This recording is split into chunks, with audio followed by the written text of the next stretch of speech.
Presented by That Time I Got Reincarnated in the same world as an anime podcaster, this is Shonen Jumping the Gun, the show where we set our sights on the first chapter of a manga and decide if it's a misfire or a bullseye. Let's see how many rounds are in this magazine.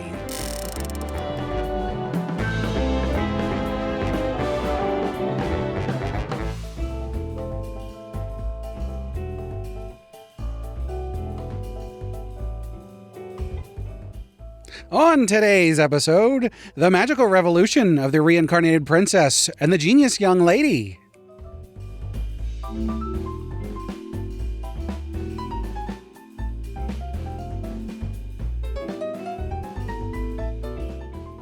Welcome, everybody. I am your genius young lady, Kermit the Grog, here with my magical revolutionary reincarnated princess, Isekai Sensei-Sama, Brad. Brad, how you doing? It's one of your episodes. It's a 9. It's an episode 9. All these memories flooding back into my brain. I lived in Korea or Japan. This is Japan. I lived in Japan.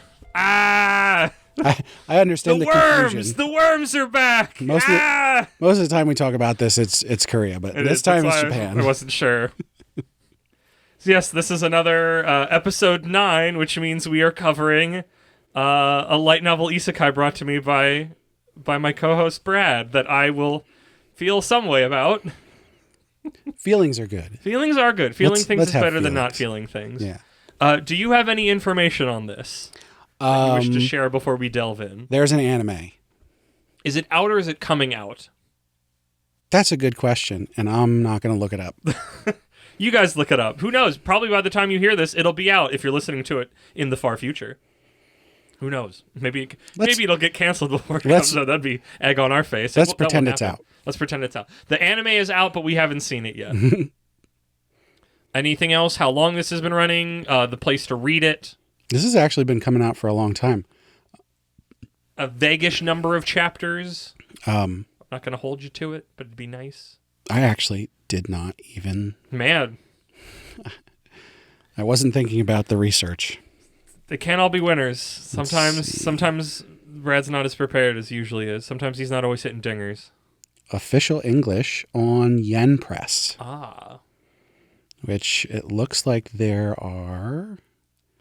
You can get it from, well, pretty much everywhere. Amazon, Barnes & Noble, Books A Million, Crunchyroll store. Okay. I'm going to tell you a little secret. I didn't read it officially, because that's also not the link that was given to me. I'm sorry, everybody. It looks like there's 5 volumes out right now. 6. Okay. Officially in English? 6. Okay. We got some. No. Oh, the 6th one is going to come out soon. We got some groundswell. Definitely a lot going on. Yeah. So with that, it is time to start my patented Kermit speedrun summary, written by Isekai Sensei-Sama Brad, and he's written a small novelette, and we're also very bad at talking tonight, I did my best, and there are even parts in there where I went and yada, yada, yada. And admittedly, we did read the first 2 chapters, because we learned our lesson with the last light novel isekai. Oh, wow, dang. That one you were prepared on. But just also it's long because this is the first 2 chapters, even if both chapters were like very normally like 30-some. It's still less than 70 pages. Yeah. Less than our normal chapter 1s from Jump. Once upon a time, there was a certain princess from a certain kingdom. This princess harbored a deep longing and obsession with magic, which began when she regained the memory she held of a previous life. And while both sweeping up and charming the people around her, she never stopped pursuing her passion for magic's deepest truths. The princess Anne Sophia von Paletia? I guess. It's like let's just butcher all the languages. You won't have to say that again. Good.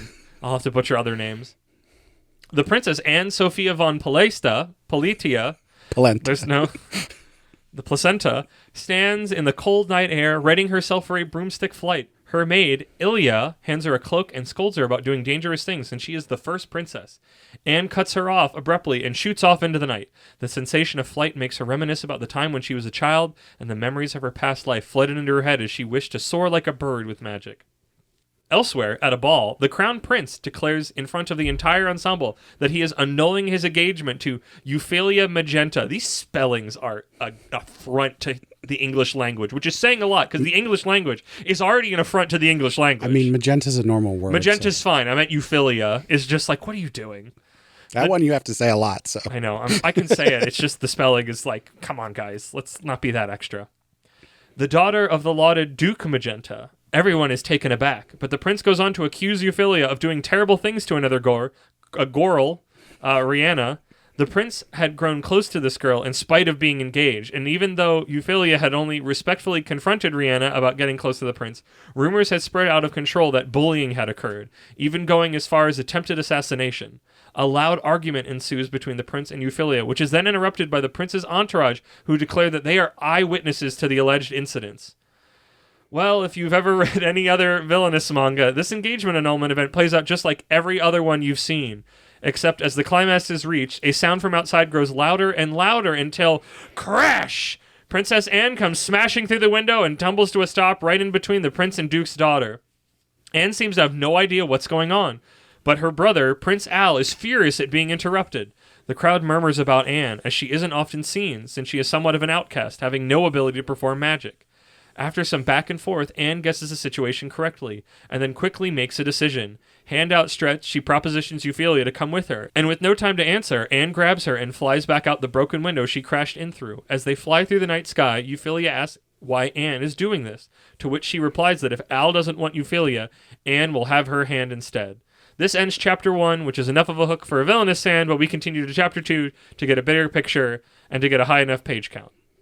There you go. There it was. We see the king and Duke Magenta working late into the night. They are close friends, so the king insists that they chat casually while the king takes a break from paperwork. They speak about their daughters, how Euphilia takes after her father in being calm and well-mannered, while Anne is a spitfire who causes endless worry for the king. The conversation meanders to the crown prince, who they know has been hanging around with a baron's daughter, and how they aren't being discreet. And how even with the academy they are being closed off to the outside world as much as possible, rumors are still leaking out. While lamenting this, they are interrupted abruptly by Prince Anne bursting through the door, giving a beleaguered Euphilia a piggyback ride.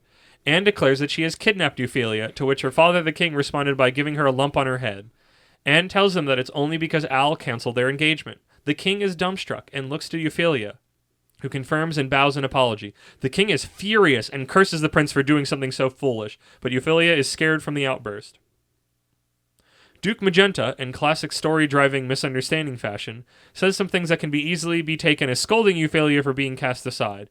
Anne interjects into the somber atmosphere by propositioning the king and duke to give Euphilia to her. All parties are shocked at the proposition, as it's easy to misconstrue her words as a proposal, which is fine by all of us, by the way. But Anne goes on to say that Euphilia will be her research assistant, and they were research assistants. We slide further into what we're looking at for when Euphilia is touched by this request and looks at Anne with innocent eyes, to which Anne immediately falls in love, because she's a huge weeb, I guess, in her Japan life. Snapping back to reality, there goes gravity. Anne goes on to explain how valuable Euphilia will be to her reachers, as she is loved by the spirits, is excellent in high society, is an accomplished swordswoman, and most importantly is super cute and beautiful. We'll get into it. The plan would also keep Euphilia from being completely cast out of high society after what just happened at the ball. They go on to discuss the various ways everything would play out, with the magicology research being helped along by Euphilia's talents, and how there is nothing to worry about from the perspective of government affairs because Anne has already renounced her claim to the throne. Euphilia hadn't heard of Anne's proclamation when she renounced her claim, which has apparently been kept under wraps as the princess declared that she couldn't marry a man because her lover has to be a woman. There is some more back and forth talk about the magic research and how Euphilia would be a help, during which Anne says more romantic stuff, on purpose or otherwise.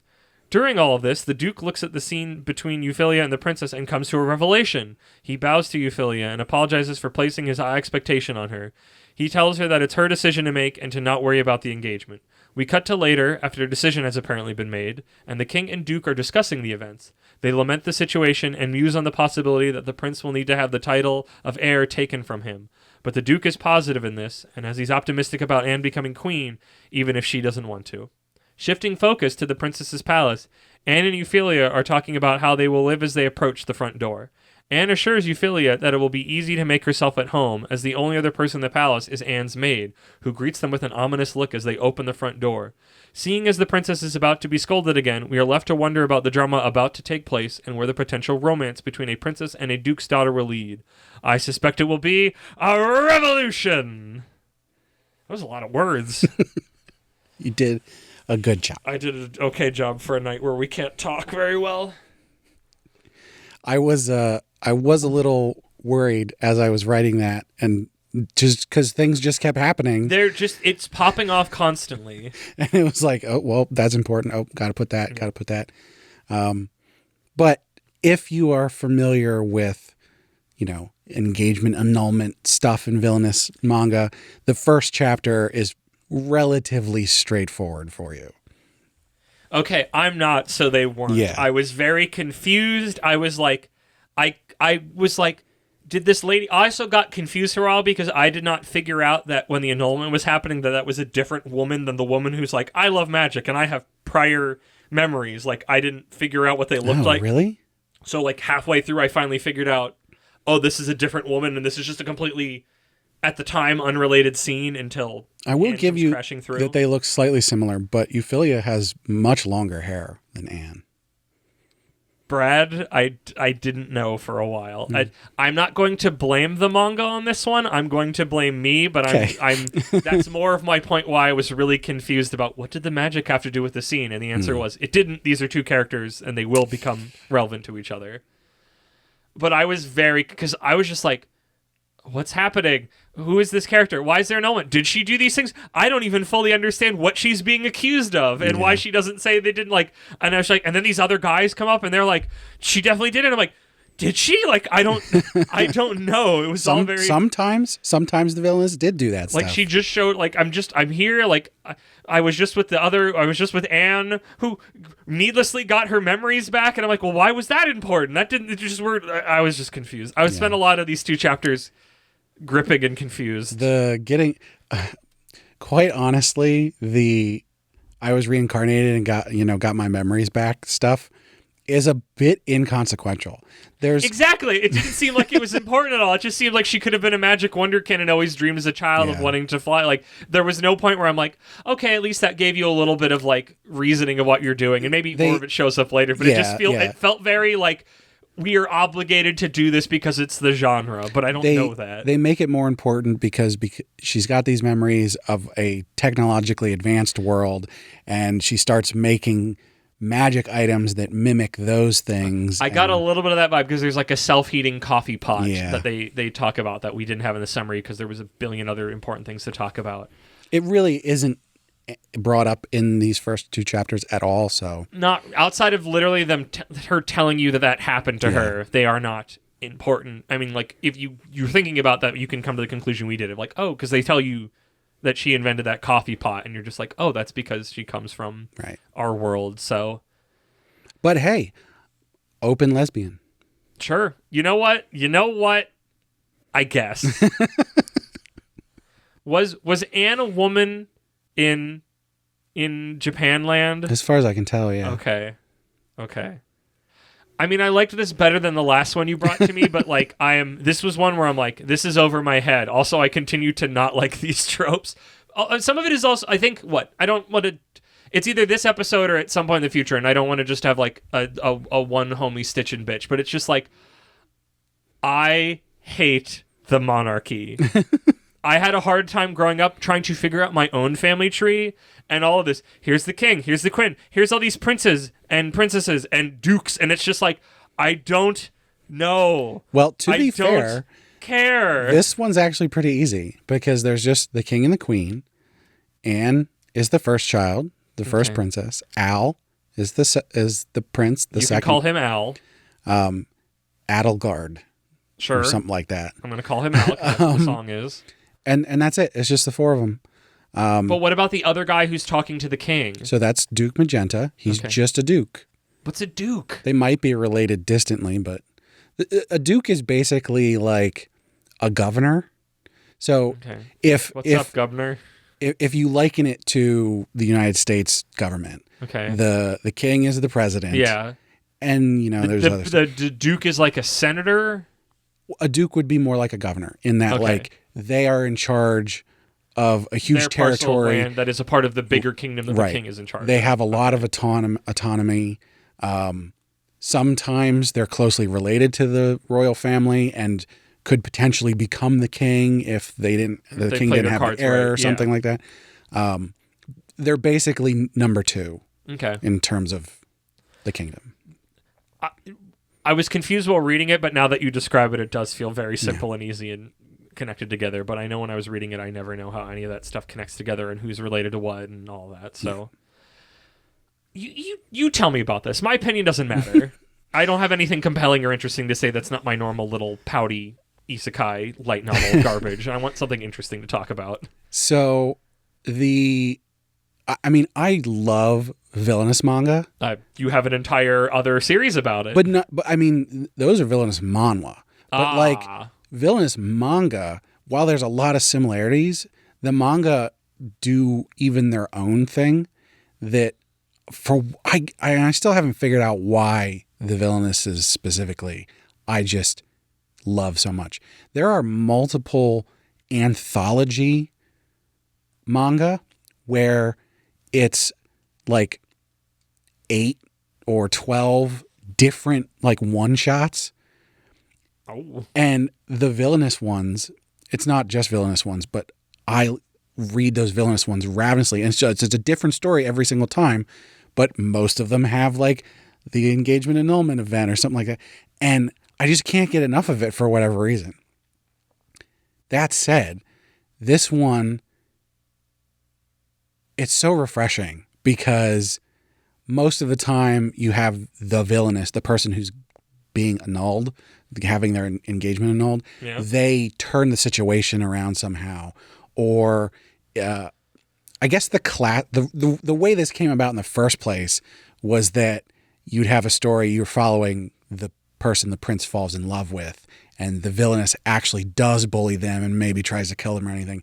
And so the engagement annulment event is at the end, and the villainous is getting her comeuppance, and everybody's supporting the heroine then. Because she gets to now marry the prince now that the prince has broken off his engagement. The thing is, I've never read one of those stories. Okay, because I was going to be like, because it's like you've dropped me into the deep end where you're already expected to have multiple levels of taking in these stories, and I'm just like, did she do it? What's happening? I just got here. I don't think you 100% have to have read them before, but it does help if you have some idea of what's going on. I mean, the way you're talking and then looking over the summary is it feels very keyed in of like, there's enough of these that there is such a pattern to it that it's expected of your audience that they have some passing familiarity. The problem is I don't. Right. I have a passing familiarity by hearing you talk about them, but not experiencing them firsthand. But then this one, whole cohesive piece. This one does something that other ones haven't done, where they're interjecting a third party or fifth party into the mix and just going, this isn't actually what's happening. We're doing a different story. This is just our jumping off point. I did appreciate when she crashed through it. I'm like, yes, we get to escape from this like bullshit family ties royalty shit. And I was very just like, I'm here. Like, let's chaos. Give me Joey. Yeah. Well, and that's a lot of the charm in this because, obviously the potential lesbian relationship that's going on there, it's very cute and wholesome and, but like, I'd say cute. I don't know if I'd say wholesome. It's pretty wholesome. Not though, at least not the translation I read. Not that it was like sexual, but it's like this person is a little too excited about this. Well, for me to call it wholesome. That one part, maybe, yeah. I'm not saying it's not good, and I'm not saying it's toxic. I'm not saying it's bad. I would not call that wholesome. When somebody talks about another character, like Sanji talks about women, when he's not having a serious moment, that's not wholesome. As far as I've gotten, which is in like the 40s or something like that, I'm sure nothing untoward's happened. Yeah. I'm sure. It's just like I got like big, thirsty, horny energy, which is fine. I'm not casting any judgment. I'm just saying. But it's not. I would not call that. It's not one of those. Yeah, no, I don't think it is. I didn't think it was. But the big draw here is that Anne is super chaotic. Yes. She's all over the place. All she really cares about is making her magic tools and stuff and doing crazy things. And the dynamic between her and Euphilia, who is trying to be very straight-laced, but also support her in a lot of these endeavors. But also she's seemingly, at least, we don't see it, but by description, she is seemingly hyper capable, which was also another thing that like was like, what? Somebody who's like a master of magic and a master swordswoman and this and that is the most just like, when getting broke. Like it didn't.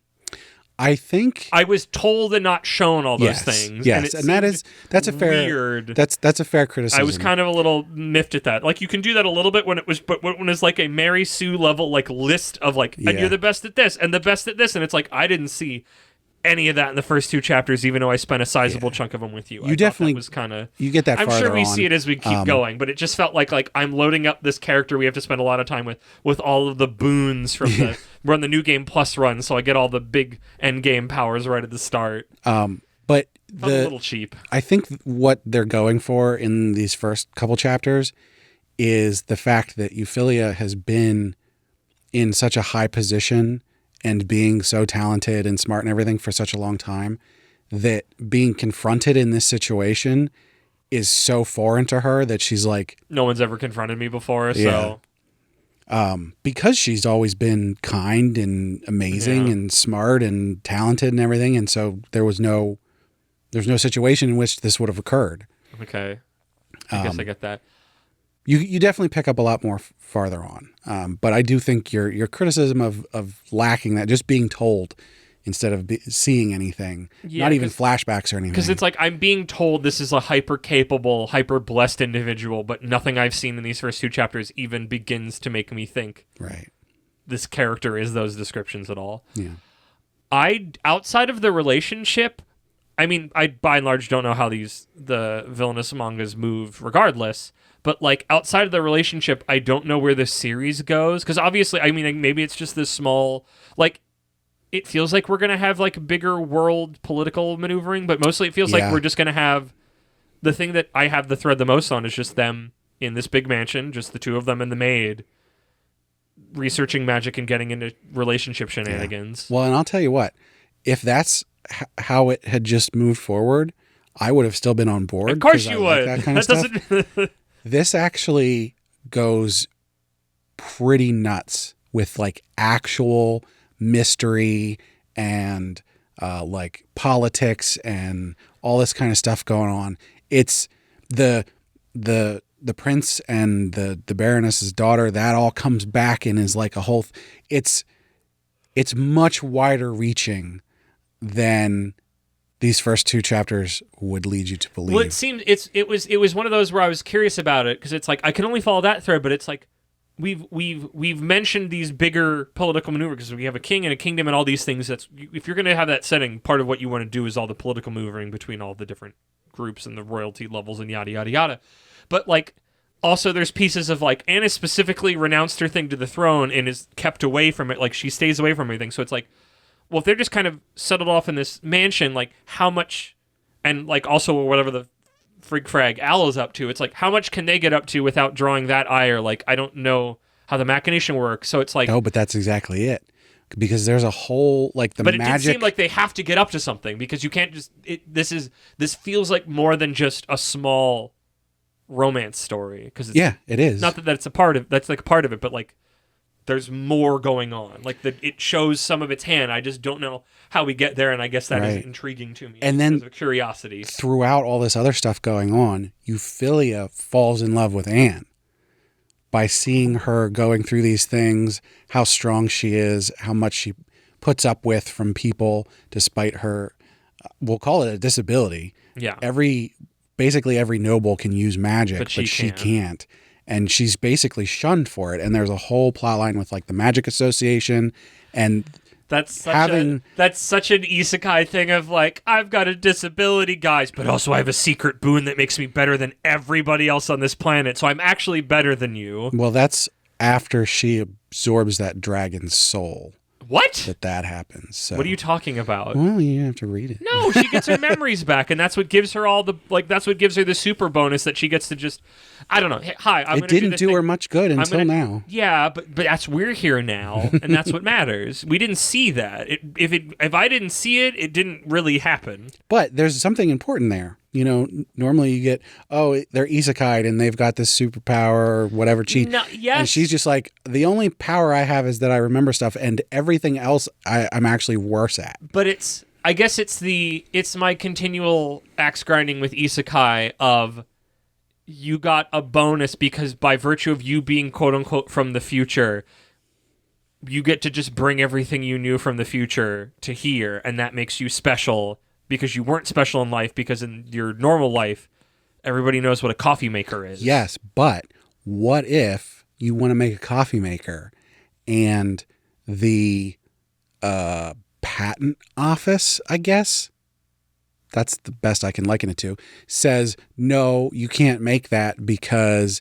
you can't use magic and you're not allowed to use magic in that way. I'm not saying she didn't overcome stuff. I'm just saying, like, it's the general thing of I don't like of isekais. And maybe one day we'll find one, and this will be me, the pot calling the kettle black. We literally just had a conversation about that earlier before we recorded, that I will own up to that in a heartbeat. But I never like my boon is that I lived like everybody else, and now that makes me a special little guy. I don't want to say special little snowflake. That has other meaning behind it. I do not want to bring to this. I think there's a lot more adversity in there than you are envisioning. Yep. So probably.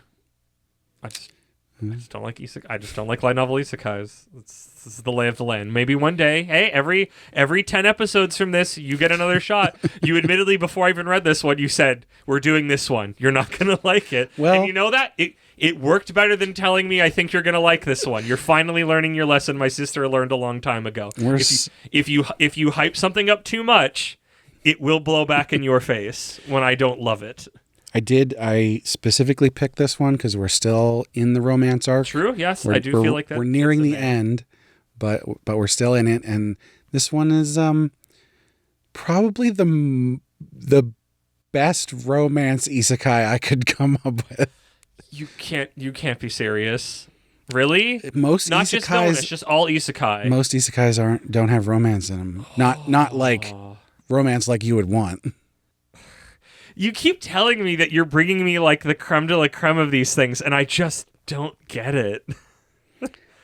And I don't have to. It doesn't have to be for me. Lots of people like this. I know, dude. I've said it before. I'm the one on the outside. You're the one that's inside in the warm and with everybody else. I'm the one stuck outside, blowing into my hands, looking at the window as my breath fogs the glass. I guess to be fair, shivering. Like I'm not in a good position by being like this. It would have been a manhwa to bring, but those are saved. We don't really have the format for that here. Correct. It's not bad. Like, yes, am I excited about a lesbian adventure of these two, the chaotic and the straight one? Yes, of course, duh. But not enough. It's not queer enough for me, I guess. I don't know. It's just not like, I don't know. Maybe I'm just really surprised that this is the cream of the crop. Maybe try to read one chapter every once in a while and just see if, maybe if you get to chapter 6 or something, it might grab you. Compared to the last isekai we covered, where it was like, sign the dotted line, I will do this because I'm your friend, and nothing, and no other reasons besides an obligation to somebody I care about, I'd without the threat of violence or legal action or invoking such a thing, I'd read some more of these. After talking to you about it and reading the summary again, and I'm settled in a little bit more, I'd give it a couple more chapters. I think if we didn't talk about it here, I wouldn't have done that. I wasn't planning on it. Yeah. But talking about it now, it's like, I'll give it a couple more to see how it settles in. Because this was definitely one where it felt like we had a lot of house cleaning, and I didn't get to see what it was going to be. Yeah. And to be fair to everyone, you especially, who this is not their bag. Nope. If you just read the first chapter, 28 pages or whatever it was. The second one. Unless you're into the villainous stuff, you would not get hooked on this at all, because the first chapter is the only hook it has is, the princess is going to take her away. That's it. That's the only thing. Yeah, this crazy chaotic person who got her memories back from the real world, but also that didn't seemingly matter because we didn't talk about it anymore after that. It was just like, slow down. Yeah. I need grounding somewhere.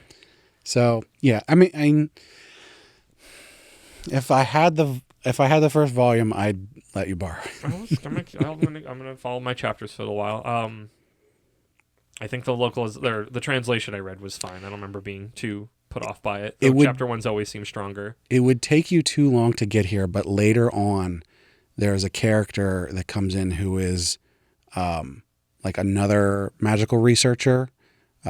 She can do magic, but she's like a goth chick who just fights with Anne all the time, even though they respect each other a lot. Oh, like a rival? Yeah, it's a very chaotic relationship, and it's great.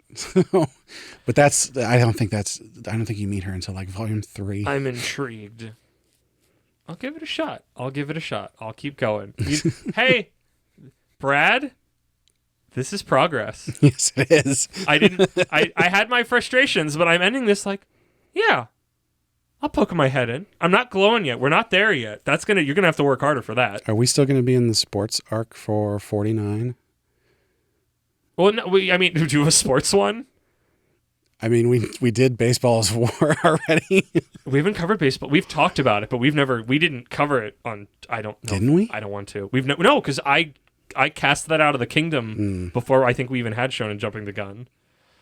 Oh, that's dangerous. No, I don't want to. The first episode of that is a hook.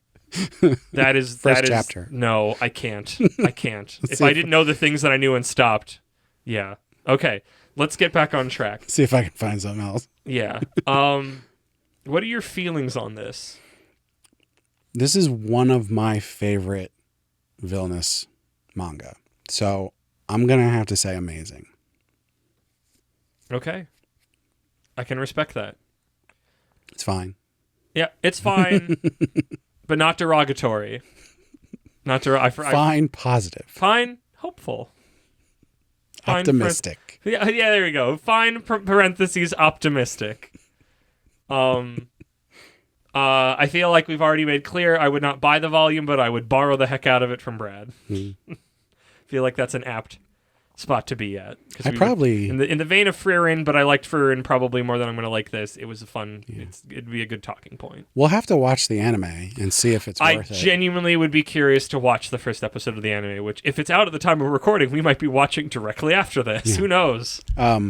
It's not going to be like Isekai Shikaku because nothing will be Isekai Shikaku. That's just so good. It's just so magical. He hates isekai worlds. I love it. He wants to die. I love it. But there might be enough chaotic energy in the anime. I'm curious now to have read it and then to go watch it in the vein, but backwards of when we watched Faraway Paladin and then read the manga. But I feel like this is going to be that anime. Oh my god. Hopefully this anime is less bottom of the barrel than that one was, because that one was real. It charmed me enough to make me read it, even though it was kind of rough. Yeah. It was a medium anime. I'm assuming you'd buy it? Yeah, I think this might be one where once it's complete, I might buy the box set. Wow. Up until now, I've been like, I'm just reading it where I can. But I do really like this one. So dig it. I believe with that, unless you have any other thoughts we have not hit on yet. No, I think we're good. Okay. I believe we're at the end of the episode. So thank you everybody for listening. And Brad, hit me with them plugs. As always, we want to thank Sugoi Mart for partnering with us. I think everybody knows what Sugoi Mart is by now. And I'll just remind everybody that our listeners can check the link in the description or use code APR15 at checkout to get 15% off their first order. But of course, we want to hear from people. So head on over to animepodcasterreincarnation.com and check out our social links page, where you can find links to all of our various social media, like all of the ones that we're on. But all of them, all the ones. Be sure to check out our Discord link, because that's where we hang out all the time, and that's the best place to chat with us. But on that page, you can also find a link to our Patreon, where our supporters get perks like getting to vote on which series we cover on heroin addiction, getting bonus episodes from time to time. I think by the time this episode comes out, we'll have another one up there. And getting the high-quality stereo version of the podcast early. And our patrons get shout-outs. So we want to thank them. First and foremost, at our noble tier, we have our marquee, Sir Cake Dwarf. At our reincarnated tier, we've got Moon. And at our commoner tier, we've got Rena and Kill Hour. So thank you so much to all our patrons.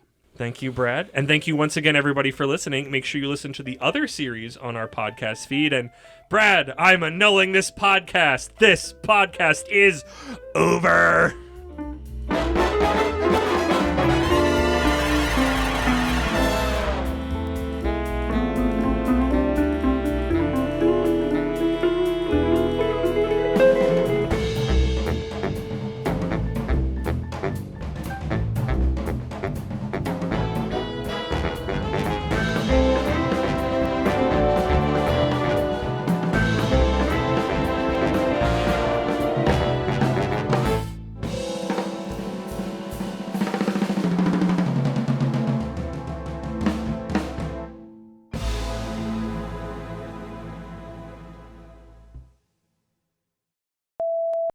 So you want me to do the read? I want you to do these because you know me. I like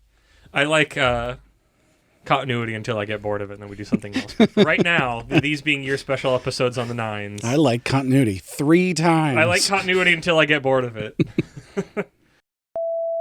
The quick brown fox jumps over the lazy dog.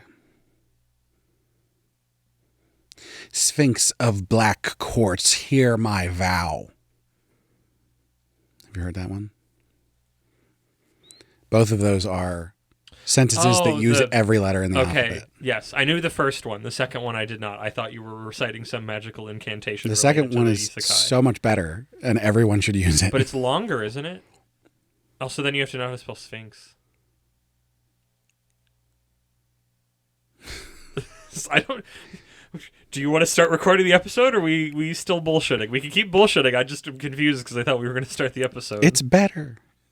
No, I don't disagree. I'm trying... I guess I disagree a little bit. I'm speaking because I had a tickle in my throat, so I'm trying to make sure my voice is working properly. You need the vocal warm-ups. You're not a computer. You can't just say all the letters, and that is you making all the word sounds. Well, I couldn't think of the vocal warm-ups. Red leather, yellow leather. Red leather, yellow leather. So I went with all the tip letters. Of the teeth, the tongue, and the something. Tits. I mean, yes, that fits, but I don't think that's what he said. I'm just remembering all of the tip of the tongue, the teeth, the tits. It's not the tits.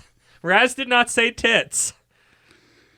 But I don't know what he said. It was another "t" sound. It's when you're in Psychonauts 2, when you're in the band level with all the senses, and it's all 60s psychedelic, and you go up to the microphones, and Raz just has a bunch of like incidental dialogue of him warming up on the mics. Eventually, my voice will work correctly, and for long enough that we can record. Record hopefully 2 episodes. You want another? Hey, Kill Hour. The Kaiser is at it again. Old-timey radio voices.